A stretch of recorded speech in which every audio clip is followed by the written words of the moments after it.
ज्ञान स्पष्ट रूप से कहता है कि जैसे ही सांप का विष शरीर में प्रवेश करता है वह कुछ ही मिनटों में खून और लिम्फ के जरिए पूरे शरीर में फैल जाता है। एक बार जब यह फैलना शुरू हो जाता है तो कोई भी सांप या इंसान इसे चूस कर निकाल नहीं सकता। उल्टा अगर कोई जहर चूसने की कोशिश करता है तो जहर उसके अपने शरीर में भी पहुंच सकता है और वह भी गंभीर खतरे में पड़ सकता है। ऐसे मामलों में लोग अक्सर दूसरी गलतियां भी करते हैं, जैसे काटे गए हिस्से पर बर्फ रखना, बहुत कसकर पट्टी बांधना या गर्म लोहे से जलाना। यह सब नुकसानदायक है क्योंकि बर्फ या कसाव से खून का प्रवाह बिगड़ता है और जहर तेजी से मांसपेशियों और नसों को नुकसान पहुंचा सकता है। कई बार इस वजह से मरीज को स्थायी लकवा तक हो सकता है। सही तरीका है कि मरीज को जितना हो सके शांत और स्थिर रखें। काटे गए हिस्से को दिल के स्तर से नीचे रखें और बिना समय गंवाए नजदीकी अस्पताल पहुंचाएं। यह भी समझना जरूरी है कि हर सांप जहरीला नहीं होता, लेकिन इसे पहचानना आम इंसान के लिए बहुत मुश्किल है। कुछ गैर जहरीले सांप भी। एंटीवेनम एक शक्तिशाली दवा है जो गलत इस्तेमाल पर शरीर में गंभीर एलर्जिक रिएक्शन या एनाफिलेक्टिक शॉक पैदा कर सकती है, जो जानलेवा साबित हो सकता है। जहरीले सांप के काटने के कुछ स्पष्ट लक्षण होते हैं। मरीज की आंखें धीरे धीरे बंद होने लगे, बोलने में दिक्कत हो, सांस लेने में कठिनाई हो, गर्दन लटक जाए और मांसपेशियों में कमजोरी आ जाए। ये संकेत हैं कि जहर नर्वस सिस्टम पर असर कर रहा है और तुरंत एंटीवेनम की जरूरत है। ऐसे में डॉक्टर को साफ साफ बताना चाहिए कि यह सांप के काटने का मामला है, ताकि वे समय पर सही इलाज शुरू कर सकें।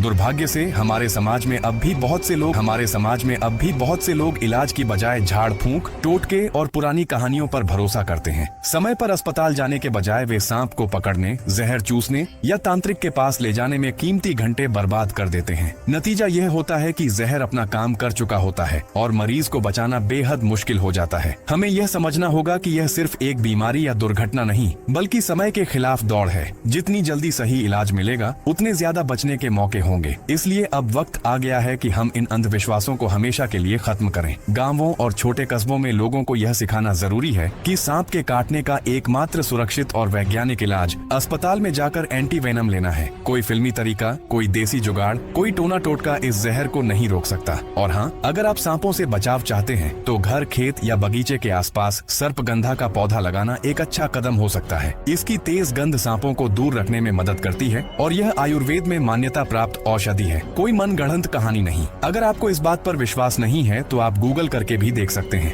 याद रखें, सही जानकारी ही सबसे बड़ा हथियार है। इसे अपनाएं, दूसरों को भी बताएं और सांप के काटने से जुड़ी गलतफहमियों को खत्म करें, क्योंकि यही असली सुरक्षा है। आप इस वीडियो को दुनिया के किस देश या शहर से देख रहे हैं, यह कमेंट में जरूर बताएं। साथ ही साझा करें कि क्या आपके इलाके में सर्पगंधा का पौधा पाया जाता है और वहाँ इसे किस नाम से जाना जाता है। आपकी जानकारी दूसरों के लिए मददगार साबित हो सकती है। इस वीडियो को जितना हो सके उतना शेयर करें, ताकि सही जानकारी हर घर तक पहुँचे और लोग सांप के काटने से जुड़ी खतरनाक गलतफहमियों से बच सकें।